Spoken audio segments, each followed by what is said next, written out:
Welcome, everybody, to this edition of CPG Insiders. I'm your host, Mark Young, with my co-host, Justin Gerard. And Justin, we're going to talk about pricing and price strategies today, which is a great topic because a lot of people really need help with that. Well, and especially right now with everything going on with the economy, this is constantly something that a question that we're getting, conversations that we're having. What is the optimal pricing strategy for our products? And of course, there is no one good answer, right? So this is going to be, I think, a really great show. Yeah, and something I always try to explain to people, and that is, especially when we're dealing with inflation, which we are right now, we have to keep in mind that your nail polish isn't just competing with the other nail polishes on the shelf. It's competing with spaghetti sauce and a gallon of gasoline now, because consumers are having to now make trading decisions. They're having to decide, do I get X or do I get Y? Right. And not only is your advertising and marketing and your communication to the client important, but your pricing strategy is equally as important, because you need to have pricing for profitability, but you need to have pricing that will still present a bigger value to the consumer than the price you're asking. And it's something we've always said, which is your ask needs to be smaller, or your offer needs to be bigger than your ask. Right. Whatever it is you're offering people, it needs to have the perception of having more value than what you're asking for. And in the case of a CPG product, that's the number of dollars that you're asking for the product. Absolutely. And by the way, these pricing strategy is dynamic.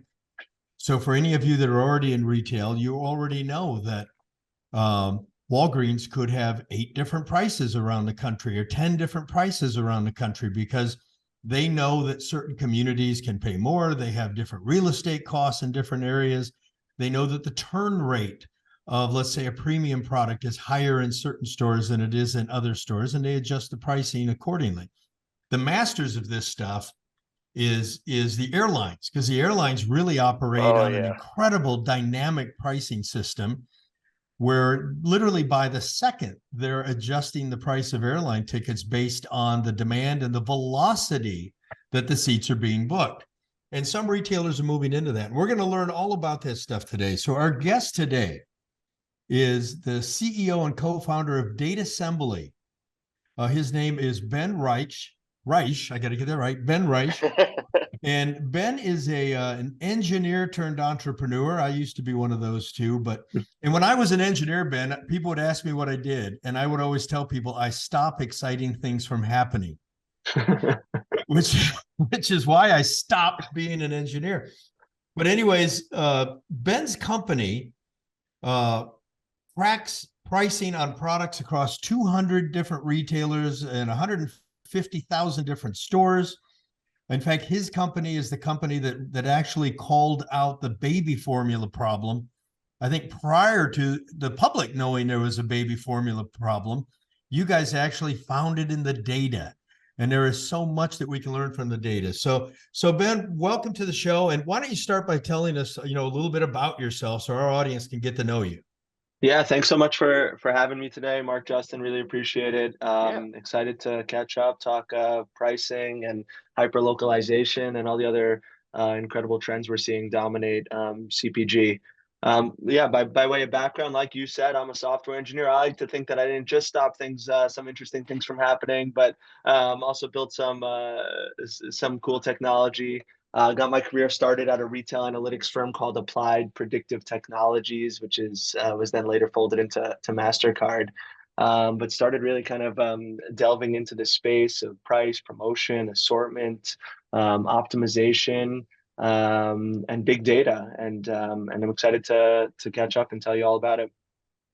So tell us what Datasembly does. Let's get people tuned into what does Datasembly do, and how does that work in the CPG world?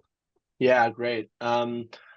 You spoke earlier about how a place like Walgreens might have 8 or 10 different prices for a single product. You said the truth is that we're seeing the most sophisticated retailers forget 8 or 10 price zones. The price zone is shrinking Mm-hmm. down to the size of a single store location. Mm-hmm. And when we That's with dynamic pricing, right? dynamic pricing, or even just, even if they're doing weekly or, monthly price changes, it just, the level of sophistication that they're able to bring to bear using price optimization technology, recommendation algorithms, and bringing in novel data sets that allow them to be responsive to the dynamics that are really governing shopper behavior, are bringing us to a new market where that store level, item level pricing is so dynamic and difficult to track that was really when talking to the founding of Datasembly, we started to see this real emergence of frustration about the inability for many CPGs to track, forget even their competitors sometimes, but even their own items in market, Mm-hmm. as these things just started getting manipulated in order to maximize specific shopper behaviors.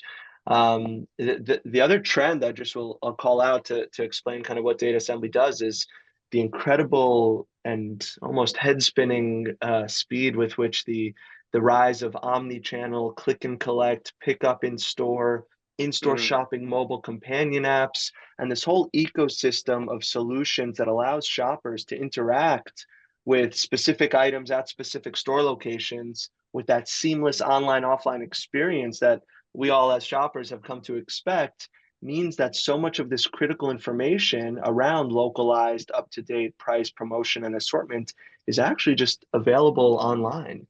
And so Datasembly at our core, we bridge that gap. We collect that sort of localized, up-to-date price, promotion, assortment, and availability data from across the public web to build a normalized, unified data stream describing an unprecedented view into, like you said earlier, billions of product observations a day from hundreds of thousands of different store locations across hundreds of different retailers, to build a real line of sight into these dynamics that's never been available before. So let me ask you a question. Is it possible that I might go to a major retailer and a product could be on the shelf for $41.99, but it's on the same retailer's website for $38.99? Could I literally pick up my phone while I'm standing in that store, click on the $4 cheaper price and mark pickup, and walk over to the pickup area of that store and buy that product for $4 cheaper than it's sitting on the shelf? Yeah, it's a great question. I mean, really, the kind of complexity in the omni-channel shopping experience is hard to overstate. Forget just two price points, like you're saying. That same item at that same store might be available on Instacart or Shipt. There might be a different pickup in store versus drive up and go price. There might be a delivery to home price that's different still. And this kind of tapestry of different prices and availability metrics has become impossibly difficult to collect without specialized data and tools. I will say, though, we are seeing, because of the exact experience you just laid out and how many shoppers are using their phones in store to track products and find them even in the store, or do comparison shopping, that the retailers really have moved that distance between what you can see online and what's happening in store. That delta continues to shrink. And we're increasingly seeing that seamless online offline experience with that same as in-store price guarantee, so that in reality, most frequently, you are going to see that store level price. But like I said, the complexity here is hard to overstate. And there's every iteration of that, with the online one being cheaper or more expensive, the delivery one, including different sizes and items and different competitive factors, and time frames that all make it really a challenge to respond to these dynamics. Now, let me give you a real world problem that our clients see. We see this dynamic pricing. And let's say we have a lot of clients with prices. We have a lot of premium clients. So we're talking CPG product that sells for, we'll say 37, or we'll cover the $27 to $29 products. Then the dynamic pricing takes some of those clients or some of those stores all of a sudden push to 31, 32, 34, where they cross that magic Rubicon of $29.95. And then when we drill down at store level, we see that some of the stores that have jumped into the 32, 34 range all of a sudden aren't moving product like the stores with the $29 price range. So not all these retail algorithms are working well to start with, are they? Mm-hmm. Yeah, And how do we fix a problem like that?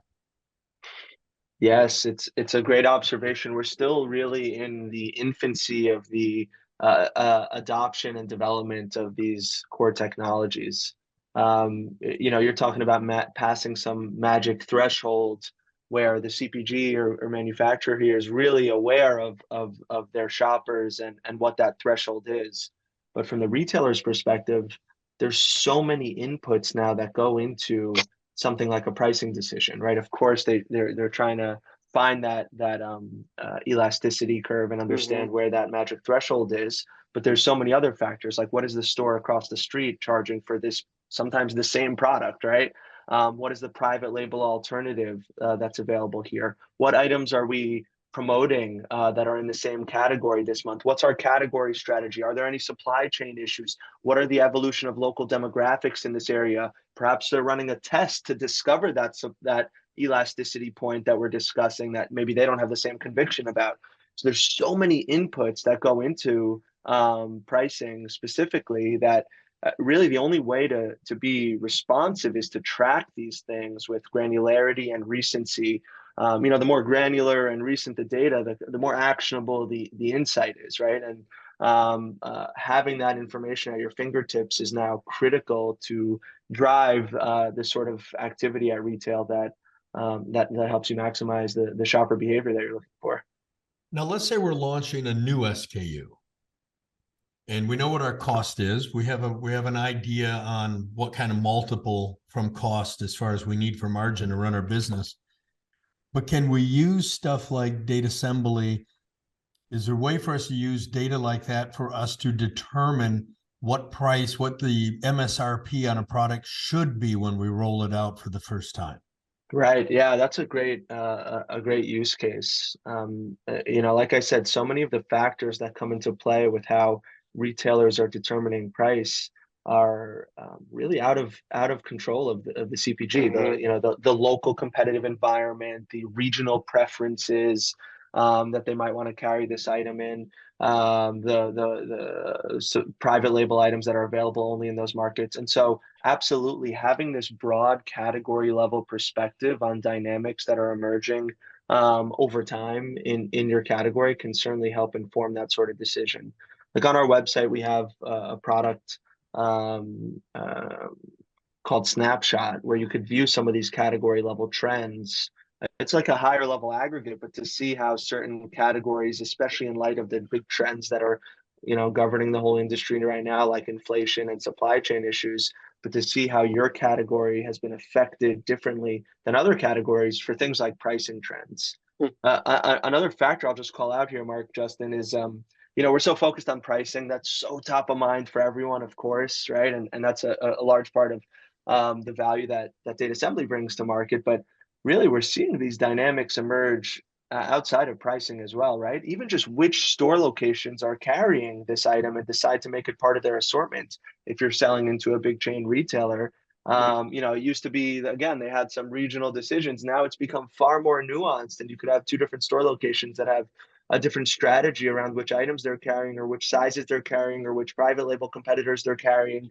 That again, the CPGs who are launching a new product should be aware of in order to help them maximize their own marketing strategy and targeted advertising strategy, and just to be able to better understand and expect and predict the dynamics that are going to emerge. So what would if I was a CPG manufacturer and I came to Datasembly, what would be the types of information I would get, and what would be the actions that I might look to take with it? Right. Yeah, we work with many of the biggest CPGs in the country, including places like Hershey's, who are leveraging Datasembly data to help them track their place in the market and influence the retailer. Ultimately, this transparency at the item level, store level, and in near real time allows them to wield influence over the retailer, whether it's convincing them to change price, whether it's being smarter about how they're deploying their trade dollars, which is something that we're expecting to really accelerate in this next year as some of the inflationary pressure cools down, and the big brands are going to be looking to maintain the volumes that they've increased over the last couple of years. And so, having that full picture of the competitive dynamics that allows them to go to the retailer and show them the marketplace dynamics that they're trying to maximize, to change price, to carry a certain item, to run a certain promotion. All of this is, used to be handshakes and conversations, and now is a data-driven conversation. And like I said earlier, the more recent and granular and up to date the information, the more actionable those insights are that you can extract from the data. So CPG that's trying to convince a retailer to carry a certain item in a certain market, or to hit a certain price point, or to show them why that magic number is the right price point for them, should be armed with the transparency of what else the shopper is seeing. What are their competitors doing? What promotions are running? What local trends are emerging? What category level trends are emerging? These are all critical pieces of information that we know the retailers are using to make these decisions. And so having that information at your fingertips, and the tools, dashboards, analytics, visualizations, and insights that help you motivate a specific action are at this point critical to get the retailer to take any of those actions. So all of us in the CPG world have been faced in the past couple of years with our cost going up. Our cost of ingredients, our cost of packaging, our cost of glass jars, everything has gone up. We've all needed to go back to the retailer and try to take price increases. And the retailers, as a rule, are pushing back, which they do, to try to push back. And it's making profitability harder and harder. How can we take your data to go into the retailer and say, look, not only do I need to do this because my costs have increased, I can show you that the market will bear what I'm trying to do. Yeah, spot on. It's Mark, you've honed in on exactly one of the critical use cases that our users have really been leveraging to great ROI over the last couple of years with this inflationary pressure. What's important is that there's one of the trends I'm sure anyone listening who's had to try to push through that kind of price increase is aware of, is this first mover problem, right? Where every retailer is going to say, well, I'll move when the store across the street moves. And it's incumbent on them, the CPG, to fight that pushback by showing them these real dynamics. Historically, many of our customers send people physically into stores to walk up and down the aisles with a clipboard to collect this sort of information. And even then, showcasing it to the retailer sometimes, perhaps it's their prerogative to be unconvinced in this scenario, but that it's not as convincing. Coming at them with that full picture of what's happening with your competitors as a retailer, with that retailer carrying your competitors' products and what they might be doing with it, helps motivate that. So you can go to them and say, look, we know the market can bear a higher price. Look at what the stores across the streets from your stores are doing. They've already moved on price, right? Can you give us like a case study of how that's worked without giving us the names of a brand or retailer? Can you give us like an example where this has been used recently? Yeah, it's been used, across the board, exactly like the sort of scenario I'm laying out, where, they have to push through a price increase. A big CPG manufacturer told us that his last time they pushed through a price increase, it took them 20 weeks to get 75% or something of the store locations to push through the price increase, because they were able to take this data from Datasembly and that hyper local, near real time price, promotion, and availability information from their competitors to the retailers every day and show them what's happening in market. Wow. This time it took them 3 weeks, right? And so that was 17 weeks delta of being on strategy, because they were able to go to, retailer A and say, hey, retailer B moved yesterday. Here's where they moved. We think it's time for you to follow suit. And because they're coming at them with shareable, up-to-date, item level, store level information, none of it is obfuscated at this kind of category level trends or an 8-week rolling average where these dynamics can be argued back and forth. It's like, this is what's happening at the store across the street. It's time for you to respond. And that pushback that they're trying to wield, like you were saying, denying the trend or arguing that the market can't bear it, is just, it drowns under a tidal wave of evidence when you're able to bring that sort of information to them every day or every week and show them it in a localized, up-to-date way. So using your service, I'm going to use Walgreens as an example. Walgreens got what, 9,000 stores, roughly 9,000 stores. Yep. Would we go back to Walgreens and actually give them location by location pricing, or would we give them regions? What would we deliver to them if we wanted to adjust the pricing? Right.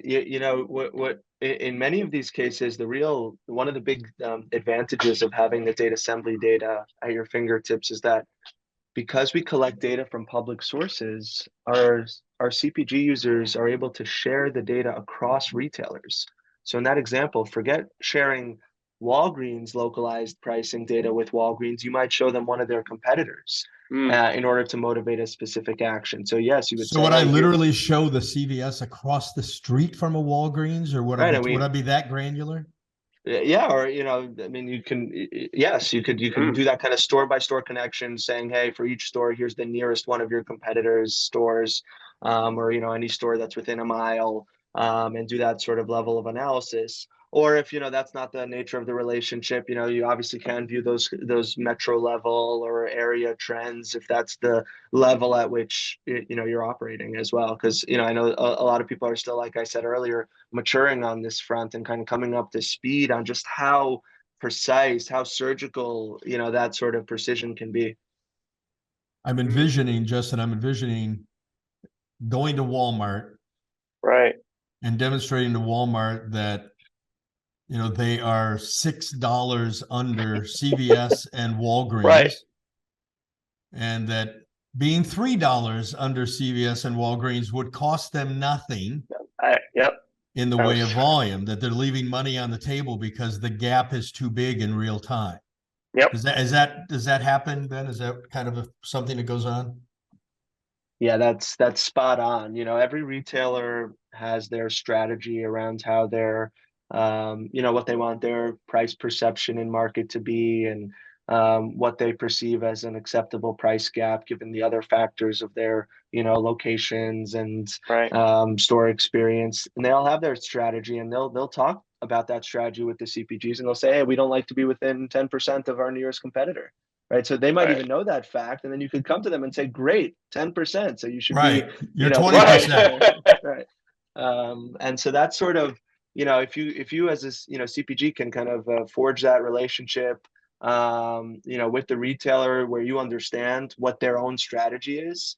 And then you can do that sort of joint business planning by coming at them, by helping them stay tighter to the strategy that they've themselves expressed. There could be a lot of really positive impacts for everyone, right? And whether it's a margin increase or whether it's carrying another item, or when you're launching a new product, convincing them to carry it in certain items, or running a specific promotion if you're promoting in an area. All of these factors, just like you said, the price increase one is quite salient right now. Have you ever been able to validate through your data that increasing the price of a specific product actually increase the sales volume? Right. That's a great question. Look, obviously price changes are one of the few levers that the retailer can really pull, right? They're choosing their assortment, they're choosing their store experience, but price is the big one, especially when you're selling packaged goods where it's the same product across the street.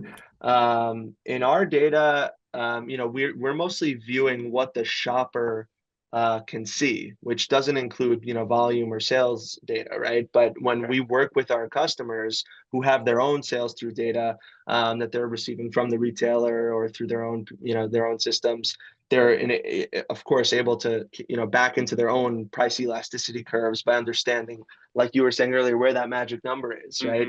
That one of the advantages in market we're seeing right now to a CPG who, look, they ultimately can't set the price at the store. But if the retailers are suddenly running all these tests and experiments and manipulating price, it means that you have a clearer than ever vision about what those elasticities are, because you've had that test run with your items in different store locations, and you could come back to the retailer with that information and showcase how sales were affected by price and promotion. Hmm.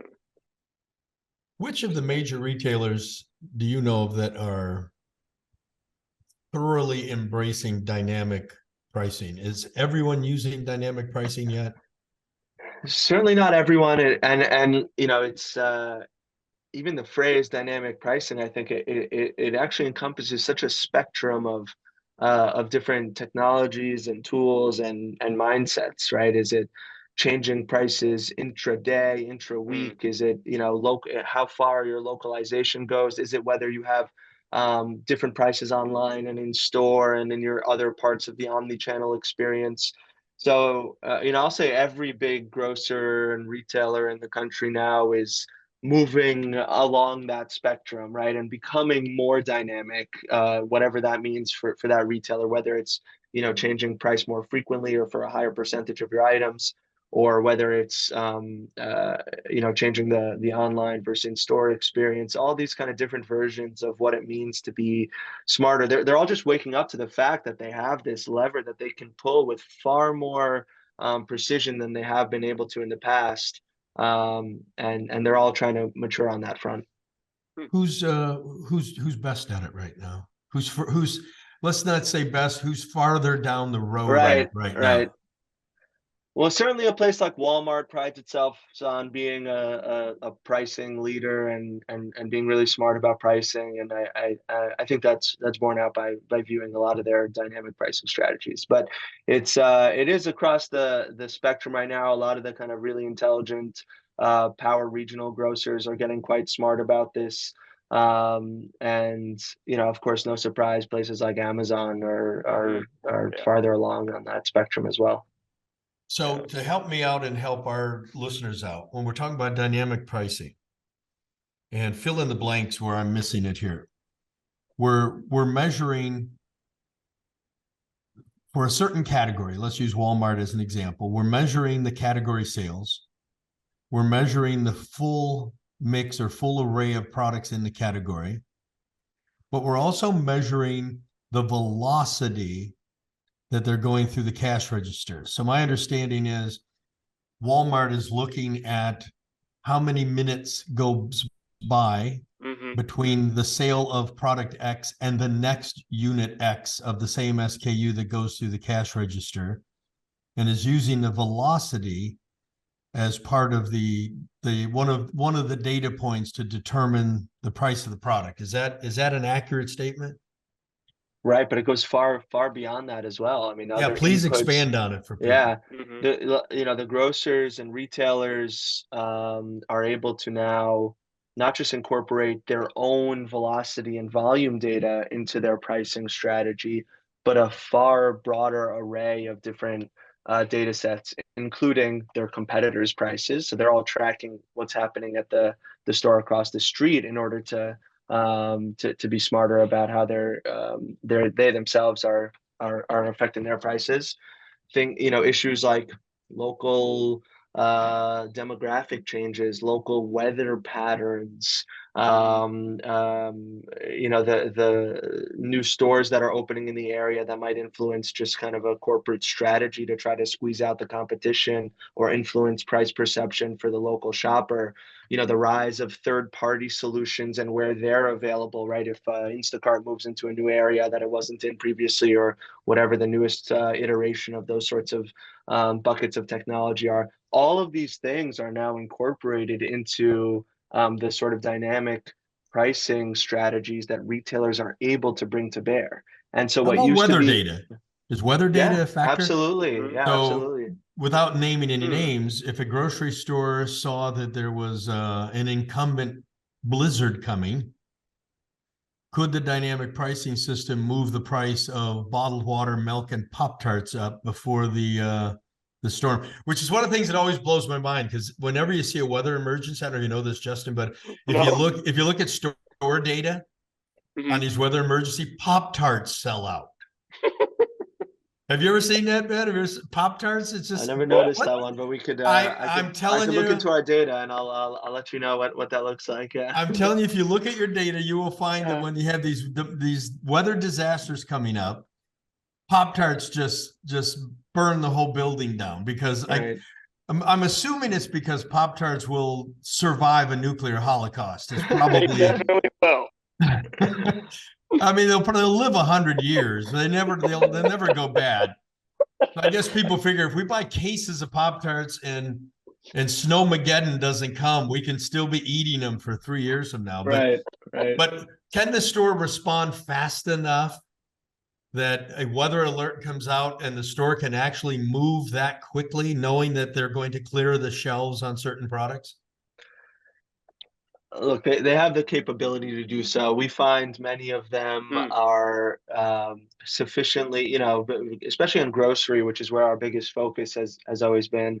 This is a repeat customer experience and they want to win your loyalty. I think there's a perception of price gouging that everyone's very concerned about. Absolutely. That Hmm. Yeah, they I'm that thinking mild increases, not radical increases. Right. Right.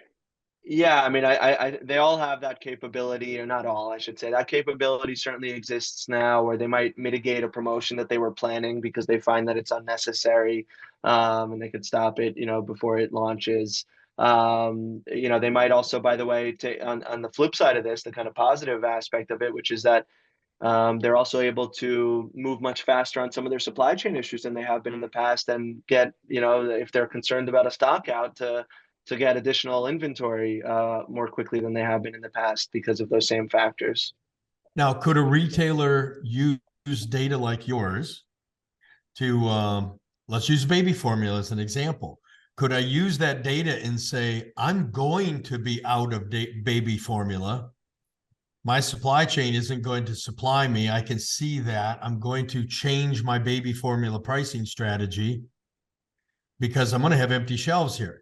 So do I move the number up to slow the take rate so that the shelves are not empty? Do I move the number up to maximize my profitability on baby formula because I know I'm going to have holes on the shelves for 2 weeks coming up?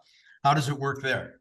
Yeah. Tracking stock outs and general kind of out of stock trends is another really great use case of leveraging Datasembly data. I mean, these are some of the most important moments for I'm sure any of your listeners here who's if your product's out of stock, your sales go to zero, right? And so making sure that you can track those factors, predict them, understand the competitive forces that might be affecting that, it's all critical to help you respond in real time, whether that's a price change, or perhaps more often it's just trying to avoid the out of stock Right. activity, and make sure that there's an inventory influx that allows you to ameliorate that situation, is the action that many of our customers will desire. But just tracking these out of stocks is totally non-trivial as well. And again, it's a really kind of dynamic movement where when there does emerge some supply chain issue, or like in the baby formula case that you brought up, when there's some kind of external force that causes a major out of stock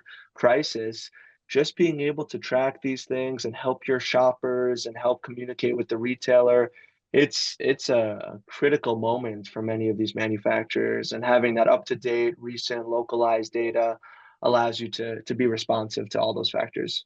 Hmm. How did your company uncover the baby formula issue? What happened there? Well, we collect this sort of item level, store level information at a massive scale, and because we're constantly collecting almost every item at every store location, we're able to see these category level trends emerge as well.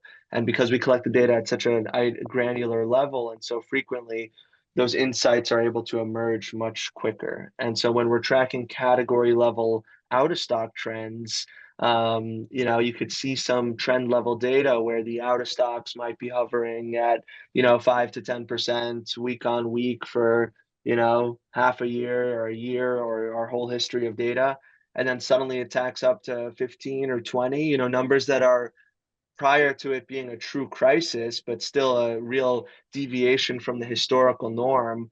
And that can catch, that should catch everyone's Hmm. attention. So in this case, it went, from 10 to 15 to 20, and then it reached, 90 Right. a couple weeks later, when it started really capturing the national attention and the national media, and ultimately, congressional hearings and White House hearings discussing these things. Incidentally, I'll mention the FDA did leverage our data to help track and understand that emerging situation as well. But it's that sort of ability to track things comprehensively that allows us to see these trends as they're emerging, whether it's a out of stock trend or inflation as well. I mean, if you go to our website, we launched a product called the Grocery Price Index, which tracks category level pricing trends. Really, you can see inflation in real time and see the trends emerging, not just at the CPI level where you get this one number once a month, but at a much more granular level at the category level, or even regionally, right? Seeing what's happening in the Northeast versus the Southwest, or state by state, or urban versus rural, right? Where some of these trends have affected different areas very differently. And so, and that's data that you put up on the website? Yeah. I'd encourage everyone to check out the Grocery What's Price the URL? Index. So it's Grocery Price Index? Yep, it's on our website. If you go to datasembly.com, under resources, there's the Grocery Price Index. Yep. There's also the solution there I called out earlier, the snapshot. If you go to the live data snapshot, where you could see an even more granular picture if you're in a specific category, and you want to understand how your category is evolving against the national trends, or to break it out by metro area or urban versus rural. Like I said, you could view those trends there as well. Now, I have a question, and I don't know if you could help with this or not. So I'm just trying to solve problems. So here's the next problem I want to solve. Hope I can help. Yeah. Well, I'm thinking about all the issues that our clients bring to us. Yes, absolutely. That you might be able to help with. So one of the problems we get is a client looks at their POS data, and let's say the POS data shows this week that they have 95% in stock. So a 5% out of stock. Our argument has always been that the 5% out of stock doesn't represent a 5% decrease in sales, but it can represent a much greater decrease in sales, because the stores with the greater velocity are probably the ones more likely to be out of stock. Is there any way that I could leverage your data to make that argument? Right. I'll say as a theory, it certainly holds water with me. It seems to make a lot of sense. Where there's out of stocks, it's, you're more likely to be kind of overrepresented and lost there, all things being equal. Right. I think what you're pointing to is kind of a way to try to unpack, how much an out of stock might be costing you.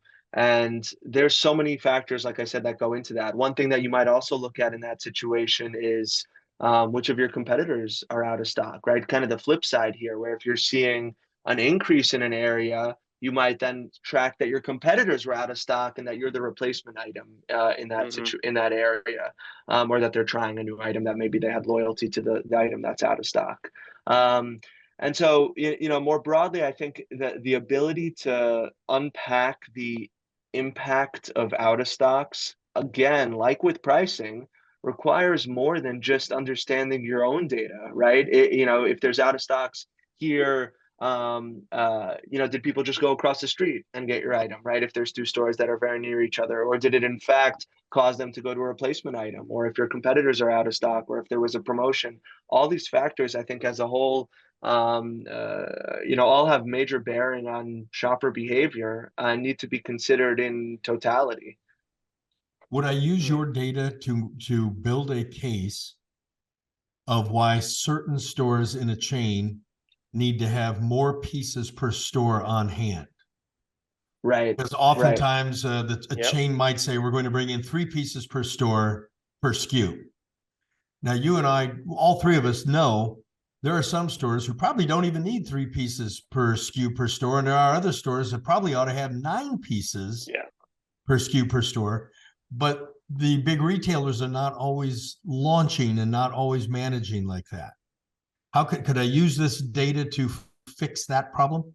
Yeah, absolutely. I mean, first of all, just being able to, again, like I said earlier, go to the retailer and show them hey, this is how frequently you're out of stock on these items versus my competitors or versus your competitors, right? At the stores across the street that never go out of stock on these items and they're carrying 10 instead of 3, right? So being able to show them that information, a real data-driven motivation in that joint business planning to motivate them to carry a specific item or size or a number of SKUs is everyone's trying to be more data-driven about that decision-making process. And so having the data and the tools that help you express those trends at your fingertips is critical. One other one I'll quickly call out here is just tracking which new items are listed as well, right? What new items in my category have emerged this week? It's often some kind of small regional launch or a test that a big retailer might run. You might slip under the radar for you, and you're only finding out about it 8, 12, 16 weeks later, and suddenly it's nationally launched. Being able to get ahead of that trend, understand your competition, start building your case for, or your marketing collateral or however else you want to mitigate the competitive forces, just tracking new items by category that you might be competing with are also critical. Not to mention, depending on the category, private label items, right, which are increasingly a major piece of the mix for many shoppers, and every CPG needs to measure that to insulate themselves in their category. And just think about how important this is, because when we deal with CPG clients, they're always looking at their POS numbers every week. Yep. And you and I have experienced the client getting panicked because my POS numbers, I'm advertising and my POS numbers went down this week. Yep. But we need to look at those POS numbers and say, well, wait a minute, you have 2 competitors that just did a BOGO this week. Yep. So now you're facing a 50% drop in price from your number one competitor, and you've only lost 5% of sales. You're actually winning at this point. Right. So stop panicking. Don't panic. This is temporary. What's going on here? Oh, but I can see where this data would be critical to be able to look at that and be able to spot where you're winning and where you're losing. Yeah. No, that's spot on, Mark. And sometimes that's kind of an internal panic at a CPG, like you're saying, and you want to have the information. And sometimes it's the retailer coming to you and saying, "Hey, sales are down. What's going on?" And you're able to go to them and say and explain it, by having this information available in a shareable, usable format. Just the shopper journey has become quite complicated, and there's so many inputs. The kind of core tenet that we follow is that having transparency into those marketplace dynamics allows you to be smarter, more data-driven, and to influence the retailer and the shopper into, getting your great products on their shelves. And I want our smaller brands to understand something. You're probably thinking, well, Walmart, Walgreens, CVS, they have all this data. Why do I need to take them data? They already have it. Let me explain something to you. You have a buyer that might have 100 items in his or her category. And chances are you represent, 2 SKUs or 3 SKUs out of 100 or 200 SKUs. And that buyer has to manage all of those SKUs. That product category buyer has a category captain in their ear, one of the big companies that is taking them data and giving them advice, and they've got to keep their boss happy, and they've got to look at new products, and they've got to look at their planogram review that's coming up. So what I'm saying with this is, just because they have the data doesn't mean they're drilling into it on your SKU. And when you're a smaller brand, quite honestly, you're just not that important. I hate to disappoint everybody, but you have 2 SKUs, and a Walmart superstore has 148,000 SKUs, and you are 2 of them. Right. So you are 2 over 148,000. How important are you to Walmart in that grand scheme of things? I'm not saying this is a reality, folks. I'm not saying that you're not important, and you're really important to us when you're a client, but the reality is, your product is 1 over 148,000. Yeah. And you can't expect that buyer to spend the next 8 hours drilling down into data to make a good decision about you. So you need to make this easy for the buyer.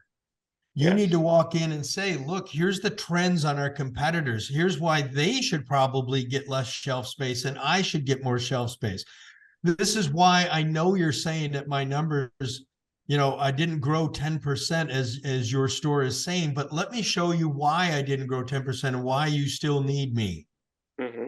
Because yes, I only grew 5%, but my competitors dropped 11% on what happened over here. And you can go in and you can make some terrific arguments as to why you need more shelf space, or in some cases, why you should not be delisted if you have the right data. So this is not just about going in and getting a price increase. This is sometimes about getting shelf space or maintaining your shelf space.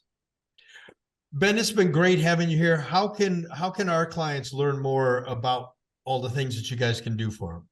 Yeah, I mentioned some of the resources on our website, datasembly.com, where you could see the grocery price index or our live data snapshot. I'd encourage anyone to go and look at their category there and learn a little bit more about how dynamic things are, how fast things are changing.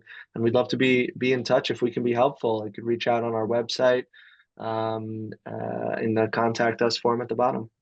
So folks, go to the show notes, go to CPG Insiders and go to the show notes, the show with Ben. And in the notes, we'll have links to their website and links to the resources where you can get in touch with them. And Ben, it's been great. And I hope you'll come back with us sometime, as you guys have, I'm sure in the world of big data, you guys are going to have new products and newer products and breakthroughs. And there's probably things that you're going to learn how to do that none of us have even thought about doing yet in the future. I'll be excited to share it when we do. So definitely, thanks for having me, and excited to continue the conversation. I appreciate it. This is good stuff, isn't it, Justin? This is amazing. This is. I mean, I said, as you were talking, you kept asking all the questions. So I'm like, I don't have to, because I was going through the same thing you were. I'm thinking about this client and that client and this client situation, and exactly, again, to your point, and this is just to emphasize it even more, is understanding that you have to be a partner with your retailer. Okay, so first and foremost, so constantly ask yourself, how can I be a better partner? And at this point, the more data you have, the better partner that you can be for your retailer. And I assure you, remember, at the end of the day, everybody wants to make more money. And what Datasembly is doing is providing you with the information and the ammo to go there and say, here's how we can all make more money together and service and bring value to our customers. So leverage it, because the consumer journey, as you mentioned, Ben, is so much more complex than any of us can truly understand. And this is just providing us even more and deeper and better insight into how to do that. Something we say on this show, and that is, who do you want to be a hero to? Yep. And that's right. It's a Dan Sullivan thing. And I'm asking you, to our listeners, who do you want to be a hero to? I'm going to tell you, the person you need to be the hero to is the buyer. Yes. At the retail stores. You need to be a hero to them. And how can you be a hero to them? Make their job easy. How do you make their job easy? 1, have a great SKU. 2, have a marketing campaign. 3, provide them all the data they need to make easy, rational decisions. Yep. So 1, they don't have to spend 8 hours researching your product. And 2, so that when they make that decision, when a boss looks over their shoulder and says, why did you do this? They can say, well, here's why. Look at the data I have. Not, I did it because I really think Justin or Ben are great guys. I did this because look at this data Ben brought into me. Yes.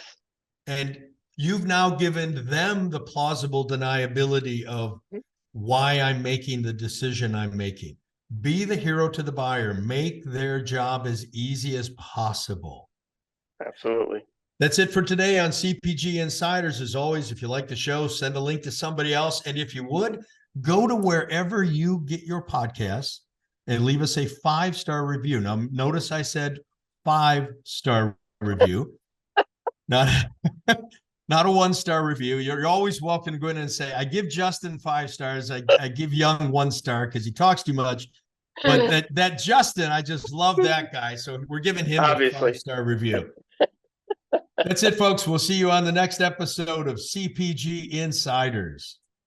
If you're looking to greatly increase sales on your CPG product, don't hesitate to contact us at Jekyll and Hyde Advertising and Marketing. By the way, the only advertising agency with a guaranteed result. Just go to jekyllhydeagency.com or feel free to give us a call at 800-500-4210.